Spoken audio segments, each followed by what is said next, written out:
Well,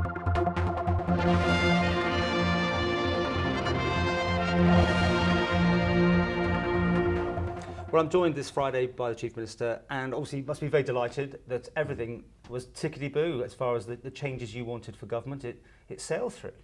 Yes, a lot of work went into putting this new structure together, of course, and obviously there were always dangers that members would react against it, but the debate I found was very constructive, very helpful, and I think generally recognised the need that the IoM has to step up its game, bearing in mind the challenges ahead of us, and unanimously supported the recommendations. That's quite heartening to have that level of support.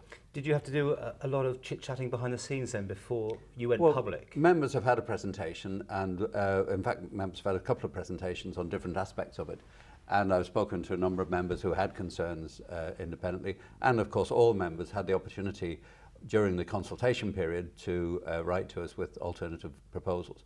And there were only 2 or 3 responses. So I think generally the members have recognised that this is a sensible way to go. But also I think the reassurance I've given them that this isn't just a big bang where you have a one-off change and then it all carries on as before. There will be a trickle of new changes coming in as and when we find them desirable. I am committed to come back to Tynwald again within 6 months with a further update on things like establishing a Ministry of Justice, on having the IoM government set up as a single legal entity, of internal audit moving to the Cabinet Office, various things like that. These changes will continue as a matter of course, rather than waiting for one big moment. Freedom of information, how's that going? When you just mentioned all those different things there, didn't hear you say that one? No, freedom of information is close to completion now. We hope to go out to consultation in the next few weeks, a little bit later than I'd initially expected, but I think we're almost there now with that. So we've made some good progress. Are you still surprised that it's taking so long? I mean, you keep saying yourself you're halfway through this term, and it took this long to get this far. With the legislation? Yeah. Yes, well, we've had to rewrite the legislation.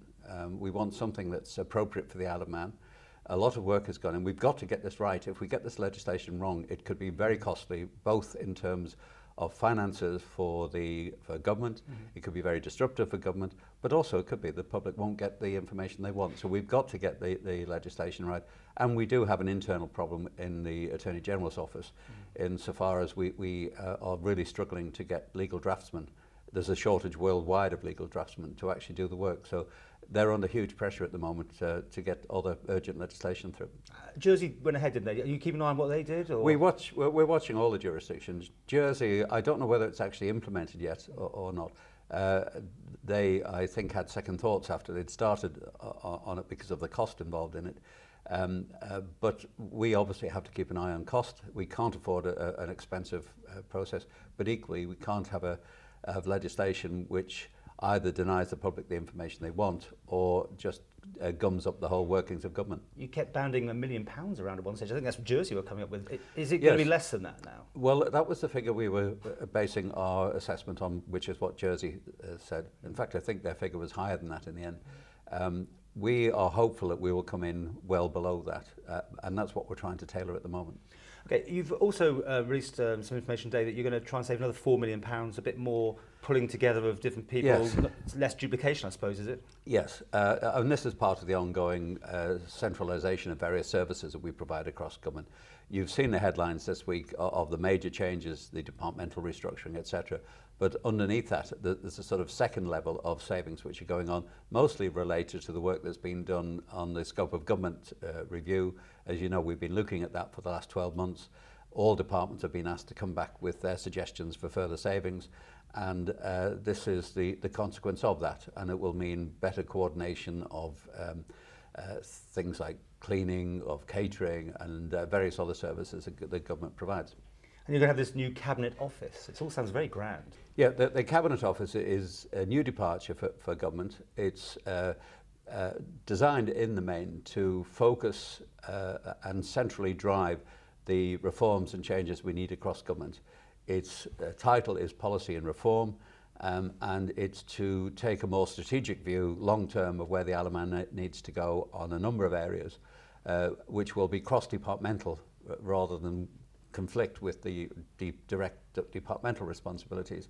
And it will also be there to drive through the recommendations from the scope report to make sure they are implemented, and that when policy commitments are made, we will ensure that these commitments are delivered. So it has a very fundamental and central role to play, certainly in the short to medium term, to ensure that the reforms we've started are actually delivered at the end of it.